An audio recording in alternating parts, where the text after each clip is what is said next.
இன்னைக்கு வரைக்கும் பாக்கியராஜ் சார் மக்கள் மனதில் வாழ்ந்துட்டு இருக்காருன்னா காரணம் அந்த முந்தானையை முடிச்சு படத்தில் வந்து வர்ற ஒரு மிகப்பெரிய ஒரு கான்செப்ட். உன் கதை எனக்கு எதுக்கு மாமா, என் சோக கதையை கேளு தாய்க்குழுமே அந்த பாட்டு ஆரம்பிக்கும். அப்போ எம்ஜிஆர் குலுக்கி சிரிச்சாராம். அது மாதிரி நிறைய சாதனைகளை படைச்ச பாக்கியராஜ் நம்மளோட இன்னைக்கு இல்லைங்கிறது நமக்கு எல்லாருக்கும் வருத்தம் தான். சிவாஜி கணேசன் கூட நடித்தவர், எம்ஜிஆர் அவர்களால் தன்னுடைய கலையுலக வாரிசு என்று அறிமுகப்படுத்தப்பட்டவர், பல்வேறு நடிகர்களையும் ரீஎன்ட்ரி கொடுத்து அவங்களுக்கு மிகப்பெரிய உச்சத்தை கொடுத்த பாக்கியராஜ் சார். காமெடி நடிகர்லாம் செந்தில், கவுண்டமணி பற்றி நீங்கள் பேசாமல் இருக்க முடியாது. அந்த ரெண்டு பேரையுமே உள்ள கொண்டாந்தது பாக்கியராஜ் தான்.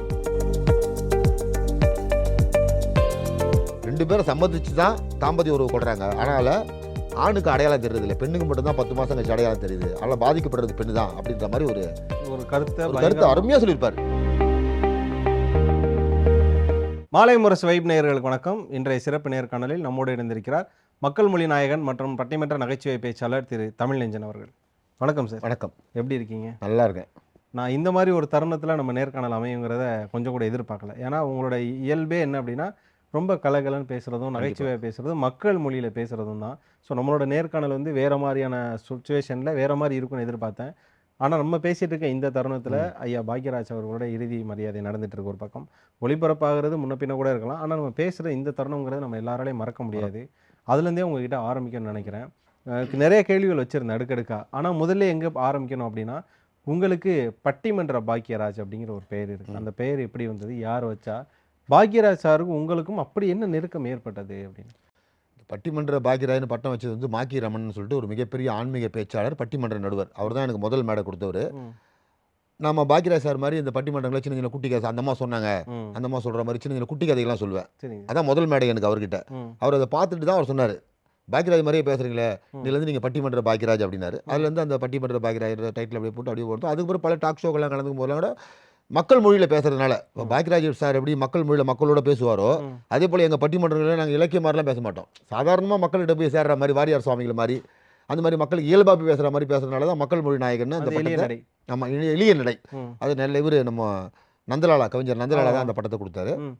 பாக்கியராஜ் மேலே எனக்கு ஏன் ஈடுபாடு அதிகம்னா, இப்போ நம்ம பட்டிமன்றங்களை சொல்லும்போது ஒரு கதை சொல்லி சொன்னால் நல்லாயிருக்கும். அவர் வாழ்ந்தார், ராஜராஜ சோழன் வாழ்ந்தார், நெப்போலியன் வாழ்ந்தார் அப்படின்னு சொல்கிறத விட நடைமுறையில் நடக்கிற குடும்ப விஷயங்களை, எக்ஸாம்பிள் ஒரு சின்ன செய்தி மட்டும் சொல்கிறது, வாழ்க்கையில் மறக்க முடியாத செய்தி. முந்தானை முடிச்சுன்னு ஒரு படம், அந்த படத்தில் அவர் வாத்தியாராக இருப்பார். அப்போ போய் ஹோம் ஒர்க் பண்ணிட மாட்டான். ஏன்டா ஹோம் ஒர்க் பண்ணி திட்டு கையை காட்ட சொல்லுவார் அடிக்கிறதுக்கு. அப்போ பார்த்தா கையெல்லாம் அடியாக இருக்கும். டேய் உன் கூட பிறந்த வந்தாடா ஆகணும், அவன் மட்டும் எப்படிடா ஹோம் ஒர்க் செய்கிறா, சட்டை நீட்டாக போடுறான் அப்படின்னு சொன்னோன்னே உடனே அவன் சொல்லுவான், சார் அவங்க 2 அம்மாவும் ஒன்றும் இல்லை சார், அவங்க அம்மா இறந்துட்டாங்க சார், அவங்க அம்மாவுடைய வளர்ப்பு இவன் ஆசைப்புள்ள சார், இவனுக்கு தான் சாப்பாடு போடுவாங்க எல்லாம் பண்ணுவாங்க, இவனை வீட்டு வேலை செய்யலன்னு சொல்லிட்டு சூடுலாம் கூட வைப்பாங்க சார் அப்படின்னா அவருக்கு அப்படியே அந்த கண் கலங்குற மாதிரி காட்சி. இன்னைக்கு வரைக்கும் 84 வந்த படம், நான்லாம் அப்போ ரொம்ப சின்ன பையன், 19 அப்படி வயசு. இன்றைக்கும் அந்த படத்தை பார்க்கும்போதெல்லாம் அந்த காட்சி நினைக்கும் போதெல்லாம் 2வது மனைவியை கட்டிக்கிறாங்க இல்லையா, அவங்க பிள்ளையை எப்படி வளர்ப்பாங்கன்ற எண்ணம் வரும்போதெல்லாம் இந்த காட்சி அப்படி மனசுக்குள்ளே வந்து போகும். காரணம் என்னென்னா, இன்றைக்கி வரைக்கும் பாக்கியராஜ் சார் மக்கள் மனதில் வாழ்ந்துட்டு இருக்காருன்னா காரணம் அந்த முந்தானையை முடிச்சு படத்தில் வந்து வர்ற ஒரு மிகப்பெரிய ஒரு கான்செப்ட். அதனால தான் அதை மறக்க முடியாத ஒரு சம்பவமாக எல்லா மேடைகளையும் நாங்கள் சொல்லுவோம். இது ஒன்று. 2வது பாக்கியராஜ் சார் மேலே எனக்கு தனிப்பட்ட முறையில் காரணம் என்னென்னா, முதல்ல நான் ஒரு படத்தை எனக்கு புத்தி தெரிஞ்சு, இன்னும் உங்களுக்கு புத்தி தெரியல சார்னு சொல்லக்கூடாது, எனக்கு புத்தி தெரிஞ்சு நான் முதல்ல வந்து தேட்டரில் உட்காந்து விஷுவலாக பார்த்த படம் வந்து தூரல் நின்று போச்சு. அந்த படத்தில் நம்பியார், நாங்கள் அதுக்காகவே அந்த படத்துக்கு போனோம். ஏன்னா அந்த எம்ஜிஆர் கூட நடித்த நம்பியார், சிவாஜி கூட நடித்த நம்பியார் மிகப்பெரிய வில்லன் வந்து இந்த படத்தில் அறிமுகப்படுத்துறாரு, மீண்டும் கொண்டார், ரீஎன்ட்ரி கொண்டாரு, நம்பியாரை வந்து ரீஎன்ட்ரி கொண்டாரு. டைட்டில் கூட பார்த்தீங்கன்னா அவர் பேர் தான் ஃபஸ்ட்டு போடுவாங்க, நம்பியார், மீண்டும் எம்என் நம்பியார் அப்படின்ற மாதிரி அந்த பேட்டை போய் ஆரம்பிப்பாங்க.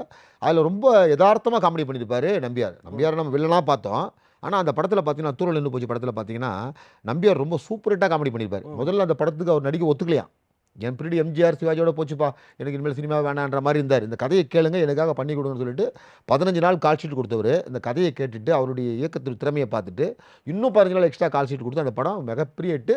அந்த படத்தை குறைஞ்ச முறை நான் ஒரு 50 முறை பார்த்துருப்பேன். பாட்டுங்கள்லாம் சூப்பராக இருக்கும். அதில் அந்த படத்தை எம்ஜிஆருக்கு போட்டு காமிச்சிருக்காங்க. சரி, இந்த படம் தூரல் நின்று போச்சு போட்டு காமிச்சிருக்கும் போது எம்ஜிஆர் படம் பார்க்கும்போது அதில் ஒரு பாட்டு ஒன்று வரும். அதில் நம்பியார் பாடுற மாதிரி, மன்னாதி மன்னனை எல்லாம் பார்த்தவண்ணா, அந்த மதுரை வீரனையை எதிர்த்தவண்ணா, அப்பேற்பட்ட என்ன பஞ்சாயத்தில் நிறுத்திட்டானுங்களே படுவாய் பசங்க, என்ன அருமை என்ன பெருமை என்ன அந்தஸ்து என்ன, மாப்பிள்ளை நீயே சொல்லுன்னு ஆரம்பிப்பாரு. உன் கதை எனக்கு எதுக்கு மாமா, ஏன் சோக கதையை கேளு தாய்க்குள்ள அந்த பாட்டு ஆரம்பிப்போம். அப்போ எம்ஜிஆர் குலுங்கி சிரிச்சாராம். அதுக்கு முன்னாடி பாக்கியராஜ் கொஞ்சம் மனசுக்குள்ள ஒரு கிடுகிடுப்பு இருந்தது. மன்னாதி மன்னனை எல்லாம் பார்த்தவண்ணா அந்த மதுரை வீரனையை எதிர்த்தவண்ணான்னு வார்த்தையை போட்டிருக்குமே, அவர் தப்பா நினைச்சு போறாருன்னு எம்ஜிஆர் தொடையில தட்டி தட்டி சிரிச்சாராம் அந்த பாட்டை கேட்டு. அந்த படம் உண்மையிலே இன்னைக்கு தொலைக்காட்சியில் போட்டாலும் சரி, இல்லை நீங்கள் நெட்டில் போய் பார்த்தாலும் சரி, அந்த படம் முழுக்க முழுக்க மிகப்பெரிய பாடல். அந்த படத்தில் வரக்கூடிய எல்லா பாட்டுமே ரொம்ப சூப்பராக இருக்கும். அதில் ஒரு காதல் பாட்டு கூட வந்து பாதமலர் நோகும்னு பூவிரிச்சென்ற மாதிரி வடி வரும். சுலக்ஷனா அந்த படத்தில் அறிமுகம். அதுக்கு பிறகு அந்த மாதிரி கொடி கட்டி பிறந்தாங்க. இன்னொரு விஷயம் என்னன்னா, ஏன் அந்த படம் எனக்கு எப்படி பார்த்துன்னா, ஒரு காதல் எப்படி இருக்கணுன்றதுக்கு ஒரு மிகப்பெரிய எடுத்துக்காட்டு தொழில் போச்சு. அது மட்டும் இல்லை சார் தம்பி, அது மட்டும் இல்லை, அந்த படத்தில் ஒரு மிகப்பெரிய வில்லன் அறிமுகப்படுத்திருப்பார் செந்தாமரை. சாதாரண குணச்சித்திரம் இருந்த செந்தாமரை அந்த படத்துக்கு பிறகு மிகப்பெரிய வில்லன் நடிகராக தமிழ்நாட்டில் ஒரு 15 ஆண்டு காலம் கொடிகட்டி பிறந்தார். ரஜினிகாந்த் படத்தெல்லாம் வில்லனாக இருப்பார். அது மாதிரி நிறைய சாதனைகளை படைச்ச பாக்கியராஜ் நம்மளோட இன்னைக்கு இல்லைங்கிறது நமக்கு எல்லாருக்கும் வருத்தம் தான். அவருக்கு தெரிஞ்சு பேர் வச்சாங்களோ தெரியாமல் பேர் வச்சாங்களோ பாக்கியராஜன், உண்மையிலேயே திரைப்படத்துறைக்கு அவர் ஒரு பாக்கியம்தான். அதுவும் திரைக்கதைக்கு திலகன்னா அவர் தான். கடைசியாக போன வருஷம் பொங்கல் பட்டிமன்றம் ஒரு தனியார் தொலைக்காட்சியில் அதிகம் செலவு செய்வது ஆண்களா பெண்களா அப்படிங்கிற மாதிரி தலைப்பில் அவருடைய தலைமையில், என்னுடைய கனவு நாயகனுடைய தலைமையில் அந்த பட்டிமன்றத்தில் நான் கலந்துக்கிட்டேன். அந்த ஷூட்டிங்கு முன்னாடி ரூமில் உட்காந்து பேசும்போது, ஒரு மனுஷன் அவ்வளோ பெரிய சாதனை படைத்தவர், சிவாஜி கணேசன் கூட நடித்தவர், எம்ஜிஆர் அவர்களால் தன்னுடைய கலையுலக வாரிசு என்று அறிமுகப்படுத்தப்பட்டவர், பல்வேறு நடிகர்களையும் ரீஎன்ட்ரி கொடுத்து அவங்களுக்கு மிகப்பெரிய உச்சத்தை கொடுத்த பாக்கியராஜ் சார் அந்த ஷூட்டிங் ஸ்பாட்டுக்கு பின்னாடி ஒரு ரூமில் ஒரு 1.5 மணி நேரம் இந்த மாதிரி ஒரு சின்ன ஹாலில் உட்காந்து பேசும்போது 1 மணி நேரம் என்கிட்ட பேசிட்டு இருந்தார். நான் அந்த தூரல் நின்று போச்சு கதையை ஆரம்பித்து அவர் படங்களை பற்றிலாம் முந்தானையை முடிச்சு, தூரல் நின்று போச்சு, ராசுக்குட்டி, அவர் படங்களை விடியும் வரை காத்துரு, இந்த மாதிரி அவருடைய படங்கள் எல்லாம் அப்படியே சொல்லிட்டு இருக்கும்போதெல்லாம் அந்த 16 வயதில் கவுண்டமணி சீன்லாம் பேசிட்டு போது நான் ரொம்ப மெய்மறந்து என்னென்னு கேட்டால், ஒரு மிகப்பெரிய உச்சத்தில் இருக்கக்கூடிய ஒரு நடிகர், இயக்குனர், ஒரு வசனகர்த்தா, ஒரு திரை வசனகர்த்தா இப்படி நம்மக்கிட்ட பேசுவாரான்றது எனக்கு ரொம்ப சந்தோஷமாக இருந்துச்சு. என்ன தமிழஞ்சன் இப்படி ரசிச்சிருங்களே தூரல் நின்று போச்சு படத்தை அப்படின்னு சொல்லிட்டு பெருமையாக என்ன சொன்னார். இப்படி ஒரு யதார்த்தமான மனிதரை நான் வாழ்க்கையில் நான் பல பேரை சந்திச்சிருக்கேன். ஆனால் உண்மையிலே ஒரு உச்சத்தில் இருக்கக்கூடிய நடிகர் இந்த அளவுக்கு எங்கள் கூட பேசினாருன்னா அது பாக்கியராஜ் சாருக்குள்ள மிகப்பெரிய. ஐயா பாக்கியராஜ் அவர்களும் பல பேர் அறிமுகப்படுத்தியிருக்காரு. அதே நேரம் நீங்களும் உங்களோட பட்டிமன்றங்களில் நிறைய புதுமுக பேச்சாளர்கள் அறிமுகப்படுத்துறதா சொல்கிறாங்க. பட்டிமன்றம் பாக்கியராஜ் அப்படிங்கிறது வெறுமனே பேச்சில் இல்லாமல் செயலை நீங்கள் செய்கிறீங்கல்ல, அது காரணம் அவர் தானே? அது காரணம் கண்டிப்பாக அவர் தான். அவர் எப்படி எல்லாரையும் பல பேர் அறிமுகப்படுத்தினார். ஒன்றில் ஒரு சின்ன எக்ஸாம்பிள், நடிகர் செந்தில், உங்களுக்கு தெரியும், காமெடி நடிகர்லாம் செந்தில், கவுண்டமணி பற்றி நீங்கள் பேசாமல் இருக்க முடியாது. அந்த 2 பேரையுமே உள்ளே கொண்டாந்தது பாக்கியராஜ் தான். பாரதி அவரே பேட்டியில் கொடுத்துருக்காரு. பாரதி ராஜா சாருக்கு விருப்பமே இல்லை, அண்ணையா தலையில் முடிக்கிடலாம் ஒன்றுமே இல்லை அப்படிலாம் சொல்லியிருக்காரு. இவங்க விக்குக்கெல்லாம் வச்சு நல்லா பேசுவான் சார் அப்படின்னு ரியா வந்து 16 வயதில் படத்தில் ஒரு காட்சி கொடுத்து, அதுக்கப்புறம் 2வது படத்தில் அவருக்கு நல்ல ரோலை கொடுத்து, காந்திமதிக்கு வீட்டுக்காரனா கொடுத்து, அந்த ரோல் இவர் தான் நடிக்க வேண்டியதான், நீ நடிச்சிட்டு அந்த ரோலை இருக்காரு பாரதி ராஜா. இல்லை சார் நான் சின்ன பையனாக இருக்கேன், அந்தம்மா வயசு நான் என் வயசு அப்படின்னு சொல்லியிருக்காரு. அந்த கவுண்டமணி ரீஎன்ட்ரி கொண்டாந்து கவுண்டமணி உள்ளே கொண்டாந்து கவுண்டமணிக்கு ஒரு மிகப்பெரிய இமேஜை கொடுத்து, இன்னொன்று சொல்லிட்டுங்க அவங்களுக்கு, கவுண்டமணி சார் பேர் கவுண்டமணி கிடையாது, அவர் பேர் சுப்பிரமணி. அதை நீங்கள் சொன்னோடனே நான் ஒரு மாதிரி அதிர்ச்சி உள்ளாயிட்டேன். இது அவரே சொன்னது தான். அவர் பேர் சுப்பிரமணி. நாடகங்களில் வந்து கவுண்ட் அடிப்பாராம். சரி, இந்த டைமிங் கவுண்டர்ஸ் கொடுப்பாரு. கவுண்டர்ஸ் சொல்கிறேன் இல்லையா, அந்த கவுண்டர்ஸ் கொடுப்பாரு. அதனால வந்து கவுண்டர் மணின்னு சொல்லுவாங்க. அதை இவர் டைட்டில் பேர் எழுதும்போது இவர் தானே வந்து ஸ்கிரிப்ட் ரைட்டர், இதெல்லாம் கொஞ்சம் பாரதியாருக்கு கொஞ்சம் பாரதி ராஜா சார் கூட வந்து எல்லாத்தையும் இவர் தான் கூப்பிடுவாரு. பாக்கின்னு தான் கூப்பிடுவாராம். அசோசியேட் பண்ணி கூட மாட்டாராம், பாக்கின்னு தான் கூப்பிடுவாராம். என்ன பாக்கி வச்சுட்டு போனாரோ தெரியல, பெரிய பாக்கியத்தையே குடிச்சு வச்சுட்டு போயிருக்காரு. பாக்கி தான் உரிமையாக கூப்பிடுவாராம். அப்போ அந்த டைட்டில் பேர் போடுறதுக்கு இவர் ஏதோ ஞாபகத்தில் கவுண்டர் மணின்னு எழுதிட்டார். அன்னைக்கு அவர் எழுதின பேர் தான் இன்னைக்கு வரைக்கும் கவுண்டர் மணி என்ற பேர், அதுக்கு கொடுத்தது அவர் தான். கவுண்டர் மணி அப்படியே நாளிகையில் பார்த்தீங்க அப்படின்னா கவுண்டர் மணியா மாதிரி இன்னைக்கு தமிழகத்தினுடைய மிகப்பெரிய நகைச்சுவை நடிகரில் கவுண்டர் மணி இல்லாமல் நீங்கள் ஸ்கிரிப்டே எழுத முடியாது.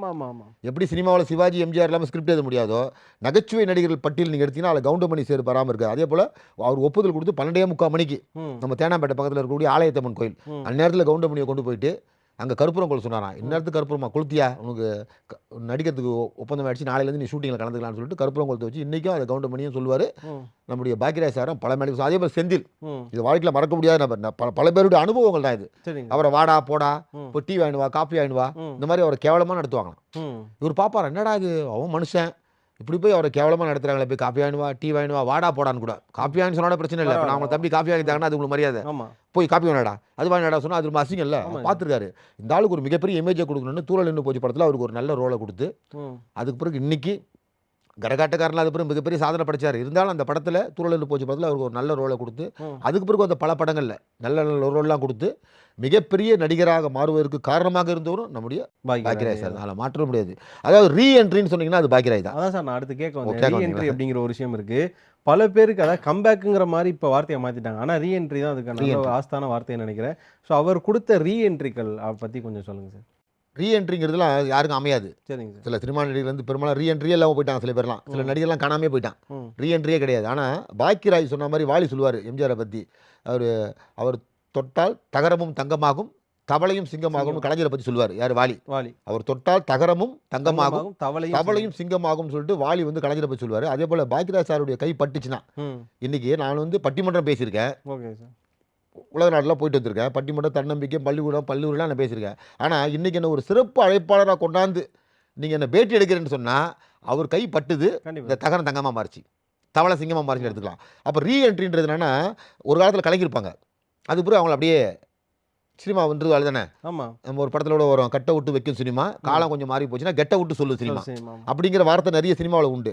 ஆனால் அந்த ரீஎன்ட்ரி கொடுத்து அவங்கள மிகப்பெரிய பிரபலமாக்குறது பாக்கியராஜ் சார் தான். அதில் ஒன்று சொல்கிறேன், அதில் முதல்ல பானுப்பிரியா RRR படத்தில் அவங்கள மாதிரி ரீஎன்ட்ரி கொண்டாடுறாரு. அந்த படத்துக்கு பிறகு அந்த பயங்கர ஹிட் ஆகி இன்னைக்கு வரைக்கும் நடிச்சிட்டு இருக்காங்க. அதுக்கு பிறகு நம்முடைய சோபனா, இது நம்மால் படம், அந்த படத்தை பற்றி அப்புறம் சொல்கிறேன். இது நம்மால் படத்தில் சோபனாவை ரீஎன்ட்ரி கொண்டாடுறாரு. அதுக்கு பிறகு நான் ஆளான தாமரை பாட்டு தமிழ்நாடே கலக்குச்சு. அதுக்கு பிறகு அந்தம்மா சோபனா ரஜினிகாந்த் படத்தில் மறுபடியும் நடிச்சு மிகப்பெரிய சாதனை படிச்சாங்க. சோபனா விஜயகாந்த் படத்தில் நடிச்சாங்க. அதுக்கு பிறகு பார்த்தீங்கன்னா நம்முடைய ரோகிணி பவுனு தான்ற படத்தில் அந்த அம்மாவை கொண்டாந்து ரீஎன்ட்ரி கொடுத்து இன்னைக்கு பாகுபலி வரைக்கும் அந்த அம்மா கலக்கிட்டு இருக்காங்க. பவுனில் கொண்டாந்தாரு. இன்னைக்கு பாகுபலி வரைக்கும் கலக்கக்கூடிய அளவுக்கு ரீஎன்ட்ரி கொண்டாரு. அப்புறம் கல்யாணகுமார், நெஞ்ச மறப்பதில்லை கல்யாணகுமார், பழைய நடிகர், எம்ஜிஆர் கூட ஒரு படம் தான் நடிச்சார். அவரை ரீஎன்ட்ரி கொண்டாரு ராசுக்குட்டி படத்தில் கொண்டாந்து. அதுக்கப்புறம் அவரும் ஒரு ஃபேமஸ் நடிகர், அதுவும் ஏற்கனவே ஒரு ஃபேமஸ் நடிகர் தான். எம்ஜிஆர் சிவாஜி காலத்திலே வாழ்ந்த ஒரு நடிகர் கல்யாணகுமார், குணச்சித்திர நடிகர். அது அவரை மறுபடியும் ரீஎன்ட்ரி கொண்டாடுறாரு. அது மட்டும் இல்லை சார் தம்பி, அது மட்டும் இல்லை, குலதெய்வம் ராஜகோபால் ஒரு மிகப்பெரிய நகைச்சுவை நடிகர். NSK உடைய அடுத்த வாரிசுன்னு அவர் தான் சின்ன கலைவாணன் சொல்லுவாங்க. அவர் தான் சின்ன கலைவாணன். யாரை சொல்லுவாங்கன்னா ராஜகோபால தான் சொல்லுவாங்க. குலதெய்வம் ராஜகோபால், குலதெய்வம் படத்தில் நடிச்சனால குலதெய்வ ராஜகோபால். அவருக்கு ஒரு ரீஎன்ட்ரி கொடுக்குறாரு அவர் படங்களில். RRR, பவுனு தான், இந்த மாதிரி படங்கள் அவருக்கு ரீஎன்ட்ரி கொடுத்து அவரு அதுக்கு பிறகு நிறைய படங்கள் வயசான காலத்தில் சின்ன வயசில் கலக்கினார். எம்ஜிஆர் கூட நடிச்சார். நீங்களாம் ஞாபகம் வந்து பாருங்க, இந்த மன்னாதி மன்னல் ஒரு பாட்டு வரும், அச்சம் என்பது மடமையிடான்னு. அந்த பாட்டில் எம்ஜிஆர் பக்கத்திலே இருப்பார். யாரு? நம்ம குலதெய்வ ராஜகோபால். அவருக்கு ஒரு ரீஎன்ட்ரி கொடுத்து அதுக்கு பிறகு நிறைய படங்கள், கொஞ்சம் நெஞ்ச படங்கள் நிறைய படங்கள் நடித்தார். காரணம் ரீஎன்ட்ரி. ரோகிணி, பானுப்பிரியா, அப்புறம் நம்ம சோபனா நடிகர். அதே போல் இன்னொரு செய்தி நம்ம சொல்லணும்னா ரீஎன்ட்ரினா அதுக்கு பிறகு மறுபடியும் மீண்டும் 77-78 கவுண்டமணியை கொண்டாந்த அதே பாக்கியராஜ் சார் அப்போ விஜயகாந்த் வச்சு ஒரு படம் எடுக்கிறார், தங்கம். சரி, அவர் படம் பேர் எங்கள் தங்கம் மாதிரி நல்ல படம், பேர் மறந்து போச்சு. பாக்கியராஜ் சார் வந்து டைரக்ட் பண்ணுறாரு. ஹீரோ வந்து விஜயகாந்த் சார், வில்லன் வந்து பாஸ்கர் ராஜ். அந்த படத்தில் வந்து மறுபடியும் கவுண்டமணி செந்தில் கொண்டாந்து மறுபடியும் ஒரு ரீஎன்ட்ரி. இவங்க படத்தில் ஏற்கனவே அவங்க படத்தில் நடிச்சவர் தான், மறுபடியும் ரீஎன்ட்ரி கொண்டாந்து அந்த படத்துக்கு பிறகு கவுண்டமணி செந்தில் காமெடி மைகன் ஹிட் ஆச்சு. காரணம் என்னென்னா அவர்கிட்ட ஒரு விஷயம் என்னென்னா, சினிமாவில் வந்து கதாநாயகன் வந்து கெத்தாக இருப்பார், சண்டை போடுவார், கலராக இருப்பார், மாசாக இருப்பார், காமெடி பண்ண மாட்டார். ஆனால் கதாநாயகனே காமெடி பண்ணி மாசாக இருந்து சண்டையை கூட நகைச்சுவையாக மாற்றுறது வந்து பாக்கியராஜ் சார். டார்லிங் அப்படிங்கிற படம் பூர்ணிமா மேடத்தோடு அவங்க கூட நடித்த படம். அது பிறகு தான் அவங்களுக்கு காதல் மலர்ந்தது, கல்யாணம் பண்ணிக்கிட்டான்னு சொல்லுவாங்க. அந்த படத்தில் ஒரு கராத்தே சண்டையே வந்து பரதநாட்டியம் மாதிரி நடத்தி காட்டுவார். ஒரு கதாநாயகன் எப்படி சண்டை போடுவான்னு உங்களுக்கு தெரியும். எம்ஜிஆர் எப்படி சண்டை போடுவார், சிவாஜி எப்படி சண்டை போடுவார், ரஜினி எப்படி போடுவார், கமல் எப்படி போடுவார்லாம் உங்களுக்கு தெரியும். ஆனால் அவர் சண்டையே ஒரு நாட்டியம் மாதிரி கொண்டாந்து அதை வந்து அழகாக சண்டையை கூட ஒரு கூட அது ஒரு டான்ஸு. தமிழ்நாட்டில் பாக்கியராஜ் சார் மாதிரி டான்ஸு உலகத்தில் யாராலையும் ஆட முடியாது. இன்றைக்கும் ஒவ்வொரு மேடை கலைஞர்களும் டிஆர் டான்ஸ்னு வைப்பாங்க, நிறைய முடி வச்சுன்னு ஆடுவாங்க, அது டிஆர் டான்ஸு. ஆனால் பாக்கியராஜ் சார் டான்ஸ் வந்து அப்படி ஸ்டெப்பாக வச்சு ஆடுவாங்க. அப்புறம் இன்றைக்கும் அது நடன கலைஞர் மூலமாக கூட அவர் வாழ்ந்துட்டு இருக்காருன்னா அவர் எதை செஞ்சாலும் புதுமையாக செய்வார்ன்றதுக்கு அவர் டான்ஸ் கூட ஒரு மிகப்பெரிய எடுத்துக்காட்டு. விதின்னு ஒரு படம், அந்த படத்துக்கு வந்து வசனம் வந்து ஆரூர் தாஸ், பாலாஜி படம் சபையிட்டு சுஜாதா மேடம் அதில் வக்கீலாக வாழ்ந்துருப்பாங்க. அந்த படத்துலையும் பூர்ணிமா இருப்பாங்க. ஹீரோ வந்து மோகன் சார், நம்ம மைக் மோகன். காதல் இருந்தது அது தெரியல, அது நம்ம அவர் தான் கேட்கணும், இல்லை அவங்க அந்த மாதிரி தான் கேட்கணும். மைக் மோகன் தான் ஹீரோ அந்த படத்தில். ஜெய்சங்கர் வந்து வில்ல. மிகப்பெரிய ஹிட் படம். பாலாஜிங்கிற ஒரு மிகப்பெரிய ப்ரொடக்ஷன், மிகப்பெரிய படம்லாம் கொடுத்தவர். சிவாஜி வச்சு ராஜா, இந்த மாதிரி மிகப்பெரிய படம், பில்லா ரஜினிகாந்த் வச்சு பில்லா, இந்த மாதிரி படங்கள்லாம் கொடுத்தவர். தீ இதெல்லாம் கொடுத்த பாலாஜி ஒரு கமர்ஷியலாக ஒரு குடும்ப படத்தை எடுக்கிறாரு. நம்ம விசு எடுத்த சம்சார மது மின்சார மாதிரி ஒரு கமர்ஷியலாக ஒரு படம் எடுக்கிறாங்க. அந்த படத்துக்கு விதின்னு பேர் வைக்கிறாங்க. அந்த படத்தில் ஹீரோயின் யார்? ஹீரோவே அந்த படத்தில் சுஜாதா தான். ஆனால் மோகன் தான் கதாநாயகன். ஆனால் படத்தில் ஹீரோ யாருன்னு கேட்டால் நம்ம சுஜாதா தான். ம். அதில் பெண்களுக்கு ஏற்படக்கூடிய அந்த பாலியல் பிரச்சனையால் லவ் பண்ணி குழந்தைய கொடுத்துருவார் மோகன். ம். கட்டிக்க மாட்டேன்னு சொல்லுவார். இது கோர்ட்டில் கேஸ் நடக்கும். அப்போ கோர்ட்டில் கேஸ் நடக்கும்போது ஒரு சீன் வரும். எல்லாரும் பேட்டி எடுக்கிறாங்களே, இப்போ நம்ம டிவிலாம் பார்க்குறோம் ஆமா இல்லையா, ஆமா ஆமா ஒரு போராட்டம்னா பேட்டி எடுக்கிறாங்களே ம். போயிட்டு, அந்த மாதிரி பேட்டி எடுக்கும்போது ஒரு காட்சி வரும். அதில் வந்து பாக்யராஜ் சார் ஒரு கெஸ்ட் ரோலில் நடிச்சிருப்பாரு. ம். அப்போ அந்த படத்தில் எழுதின வசன கருத்தா சொல்லியிருக்காரு, இந்த சீனில் மட்டும் வசனத்தை நீங்களே எழுதிக்க. ம். உங்களுக்கு நான் வந்து வசனம் எழுதலை, நீங்கள் எழுதுகிற வசனம் ரொம்ப புதுமையாக இருக்குன்றதுனால இந்த வசனத்தை நீங்களே எழுதிக்கன்னு சொன்ன மாதிரி போஸ்ட்மேனாக வருவார். ஆமா சார். அப்போ வந்து ஒரு பஞ்சாயத்து நடந்துட்டு இருக்கும். அந்த பஞ்சாயத்தில் வருவார். வந்த உடனே அப்புறம் சாதாரணமாக கேட்பாருங்க, ரொம்ப யதார்த்தமாக இருக்கும். அந்த படத்தெல்லாம் நீங்கள் பார்த்தீங்கன்னா ரொம்ப ஹைலைட்டாக பண்ணியிருப்பாரு. ஏப்பா உங்களுக்கு தெரிஞ்சு பத்திரிகைகள் பேர் சொல்லுங்க அப்படின்னு கேட்பாரு அந்த பஞ்சாயத்தில். பஞ்சாயத்துல இந்த இருக்கவங்க. பஞ்சாயத்துக்கு அதுக்கு என்ன சம்மந்தம் இருக்குன்னு கேட்பாரு. அவன் உட்காந்து கேட்பான். ம். பத்திரிகைகள் பேர் சொல்லுங்களேன் அப்படின்னு உடனே அவன் வந்து திரௌபதி, ஆ. பாஞ்சாலி, சீதா, கண்ணகி கண்ணகி, அப்படின்னு சாவித்திரி. படப்படன்னு சாவித்திரி சாவித்திரி. இந்த மாதிரி நிறைய பேர், நடிகை சாவித்திரி இல்லை, ஆமா ஆமா ஆமாம் புராண சாவித்திரி, இந்த மாதிரி சாவித்திரி பேர்லாம் அப்படியே நடிச்சு சொல்லுவாரு. அப்போ கேட்பாரு பாக்யராஜ் அதை கொஞ்சம் பார்த்து, ஏன்பா பத்திரின்னு கேட்டவொன்னே உன் பொண்டாட்டி பேரை சொல்லலை, ம். உங்கள் அக்கா தங்கச்சி பேரை சொல்லலை, உங்கள் அம்மா பேரை சொல்லலை, ம். அப்போ பத்திரினா உன் பொண்டாட்டி கிடையாதா, உங்கள் அம்மா கிடையாதா, உன் தங்கச்சி கிடையாதா அப்படின்னு அங்கேருந்து அந்த சொன்னானுங்க பாரு, அவனுக்கு ஆமா. பொண்டாட்டிலாம் அவனை திறத்தின்னு விடுவாங்க. இது காமெடி சீனாக இருந்தாலும் அதில் ஒரு சொல்லுவார், ஒரு கிளைமேக்ஸில் ஒரு காட்சி வரும். ஒரு பொண்ணு பேட்டி காணும் அவரை, இந்த மாதிரி பேட்டி காணுவாங்க, ம். நீங்கள் காண்ற மாதிரி ஒரு பேட்டி காணுவாங்க. அப்போ சொல்லுவார் அவர், சாதாரண விஷயம் தான் சார், 2 பேரும் சம்மதிச்சு தான் தாம்பத்திய உறவு கொள்கிறாங்க, ஆனால் ஆணுக்கு அடையாளம் தெரியுதில்ல, பெண்ணுக்கு மட்டும்தான் 10 மாதம் கழிச்சு அடையாளம் தெரியுது, அதனால் பாதிக்கப்படுறது பெண்ணு தான் அப்படின்ற மாதிரி ஒரு ஒரு கருத்தை ஒரு கருத்து பயங்கரமா. அருமையாக சொல்லியிருப்பார். ம். 2 பேரும் சந்தோஷமாக இருக்கும்போது ஆணும் பெண்ணு தான் சந்தோஷப்படுறாங்க. இவளை அவன் கட்டி பிடிக்கிறான், அவளை இவன் கட்டி பிடிக்கிறான்றது காட்சி சொல்லுவார் அவர். ம். ஆனால் கட்டி பிடிச்சவனுக்கு 10 மாதம் கழிச்சு ஆண்களுக்கு எந்த பிரச்சனையும் வர்றதில்ல, ஆனால் பெண்களுக்கு தான் 10 மாதம் கழிச்சு ஒரு பிரச்சனை வரும்னு சொல்லிட்டு ஒரு சீன் சொல்லுவார். அந்த சீன் உண்மையிலே அந்த படமும் சூப்பர் ஹிட் படம். அந்த படத்தில் அந்த பாக்யராஜ் சாருடைய அந்த காட்சி, அவருடைய வசனங்கள்லாம் உண்மையிலே இன்றைக்கும் நம்ம நெஞ்சத்தை என்றைக்குமே தொட்டு விலகாத அளவுக்கு இருக்கும்.